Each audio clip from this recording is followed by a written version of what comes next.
मला सांगा, हे पश्चिमेकडून आलेलं व्हॅलेंटाईन वगैरे ठीक आहे, पण खरं प्रेम, पवित्र प्रेम, ज्या प्रेमाची मंदिरं बांधण्यात आली, असं प्रेम कोणाचं?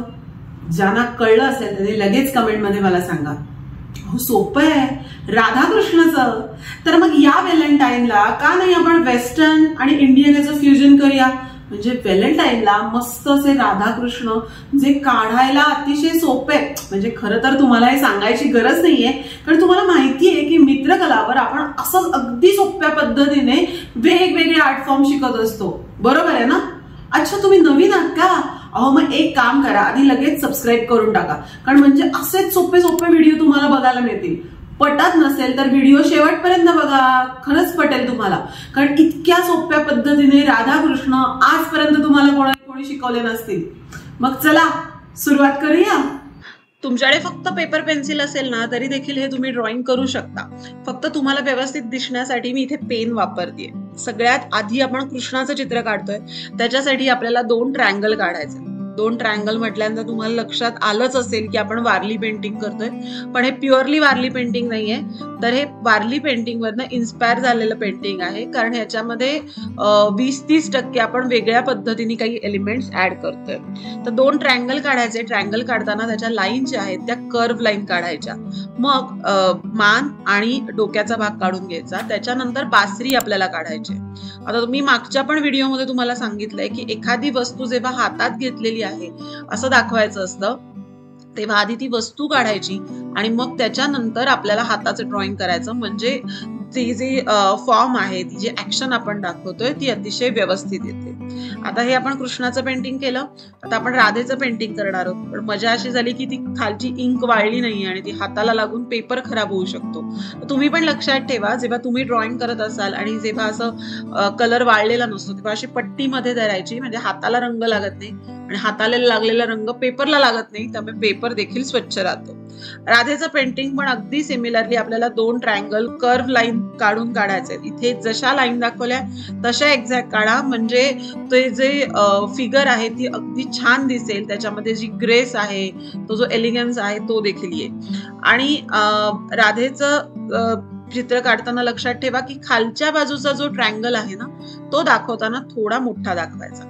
एक हात असा वर गेलेला, म्हणजे व्हीचा शेप तुम्हाला माहितीच आहे, आणि मग दुसरा हात असा खाली आलेला. अशी मस्त राधा छान अशी कृष्णाची बासरी ऐकत त्याच्यावर मस्त अशी मंत्रमुग्ध झालेली आहे असं वाटायला पाहिजे तिचं चित्र बघून. वाटतंय ना? तर असं आपल्याला बेसिक फिगर आपल्या काढून झाल्यात. आता आपण त्यांचे पाय काढूया. कृष्णाचे पाय काढताना थोडे वेगळ्या पद्धतीने आपण काढतोय. म्हणजे कृष्णाच्या मूर्तीमध्ये आपल्याला ज्या पद्धतीने पाय दिसतात तसे, म्हणजे एक्झॅक्ट हे चित्र बघितलं की कोणीही ओळखू शकेल की हे कृष्णाचं चित्र आहे, हो की नाही? आणि त्याच पद्धतीने राधेचे पाय. आता राधेच्या इथे आपण तिचा जो घागरा आहे तो दाखवल्यामुळे पायाचा जो आकार आहे तो अगदी छोटा, म्हणजे पावलं फक्त दिसतील. आता आपण आधी या दोन्हीही फिगर रंगवून घेऊया. हे रंगवण्यासाठी मी ॲक्रेलिक पेन वापरते. याच्याऐवजी तुम्ही कुठलंही तुमच्याकडे जे मटेरियल आहे ते तुम्ही वापरू शकता. ॲक्रेलिक पेन वापरणं हे खूप सोपं जातं, कारण ब्रश वापरायची ज्यांना भीती वाटते किंवा कलर आणि पाणी असं सगळं ते जो राडा होतो तो होत नाही ॲक्रेलिक पेनने. त्यामुळे ॲक्रेलिक पेन तुम्ही नक्की वापरू शकता. त्याची लिंक मी डिस्क्रिप्शन बॉक्समध्ये दिलेलीच आहे. असं एकदम सोप्या पद्धतीने ड्रॉइंग कसं करायचं ह्याचा व्हिडिओ मी घेऊन येणार आहे. मी त्याच्यामध्ये वेगवेगळी मटेरियल तुम्हाला सांगणार आहे. तर तो व्हिडिओ हवा असेल तर मला कमेंटमध्ये सांगा. आता राधा जी आपण काढली आहे तिचा जो आपण घागरा आहे त्याच्या लाईन्स बघा कशा काढते. खाली अशा साडीच्या जशा निऱ्या असतात तशा लाईन्स आणि अशी ओढणी असल्यासारखा असा शेप. त्यामुळे आपोआपच तिच्यामध्ये एक सौंदर्य निर्मिती जी असते ना चित्रामध्ये ती होते. आणि मग खालच्या बाजूला असा लाईन्स जो काढला घागऱ्याची जी किनार असते ती दिसण्यासाठी त्या लाईन. कृष्णाच्या ह्याचे दोन्ही ट्रायंगल आपण सॉलिड कलरच देणार आहोत, म्हणजे फक्त ब्लॅक कलर. हा कलर देताना एक गोष्ट लक्षात ठेवा की कुठे व्हाईट स्पॉट सुटत नाहीये ना. आणि दुसरं, कलरिंगच्या वेळी आधी बॉर्डर आणि मग कलर द्यायचा. कलर देताना पॅटर्न बदलायचा नाही, मध्येच उभ्या लाईन आडव्या लाईन करायच्या नाहीत, म्हणजे कलर छान असा प्लेन मस्त बसतो. आता थोडं डिटेलिंग करूया, म्हणजे राधाकृष्णाचे अलंकार आपण काढूया. त्याच्यासाठी कृष्णाच्या डोक्यावर असा मस्त मुकुट आणि मुकुटाच्या शेजारी आपल्याला मोरपीस काढायचे.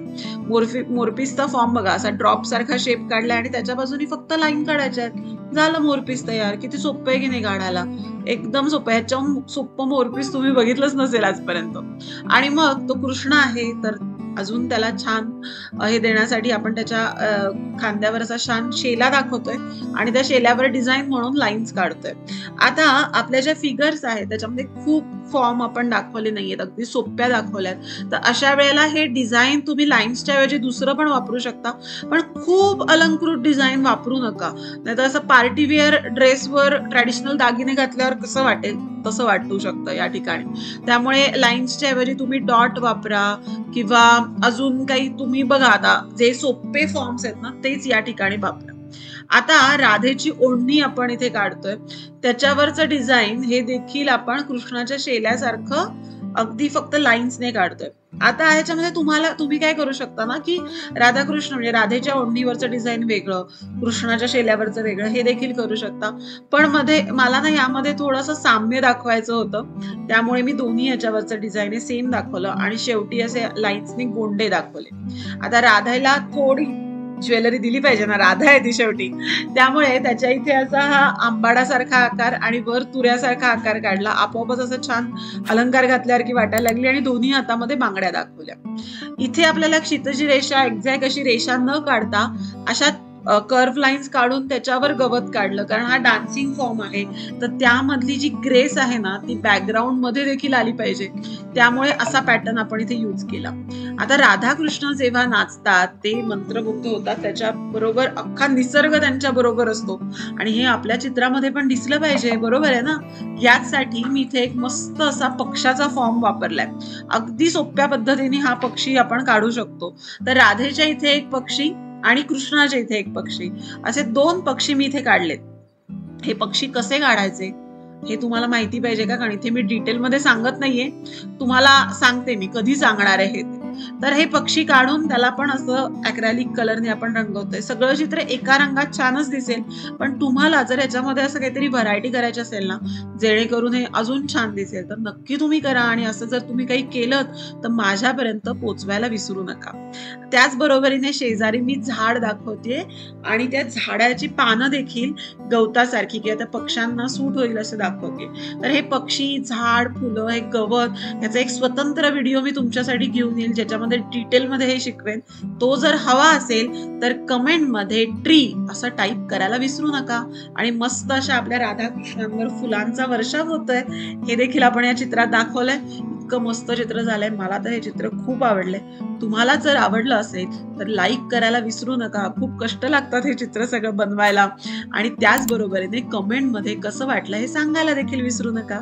ज्यांना कोणाला हे पेंटिंग आवडलं असेल त्यांनी पटकन एक काम करून टाका की कमेंटमध्ये राधाकृष्ण असं लिहून टाका आणि हे पेंटिंग कसं वाटलं हे मला नक्की सांगा. या व्हॅलेंटाईनला प्रेमाचं पवित्र प्रतीक असलेल्या राधाकृष्णाला आपण गिफ्ट देऊया आणि व्हॅलेंटाईन देखील छान पवित्र असा सेलिब्रेट करूया. कशी वाटली कल्पना? या कल्पनेबद्दल सुद्धा तुम्हाला जर काही मला सांगायचं असेल तर तुम्ही कमेंटमध्ये तर सांगू शकता. तुम्हाला माहितीच आहे. तर असंच प्रेम करत राहा. धन्यवाद. आणि हा व्हिडिओ आवडला असेल तर इथे असलेले बाकीचे हे 2 व्हिडिओ देखील बघायला विसरू नका आणि मित्रकलाला सबस्क्राईब करायला देखील विसरू नका.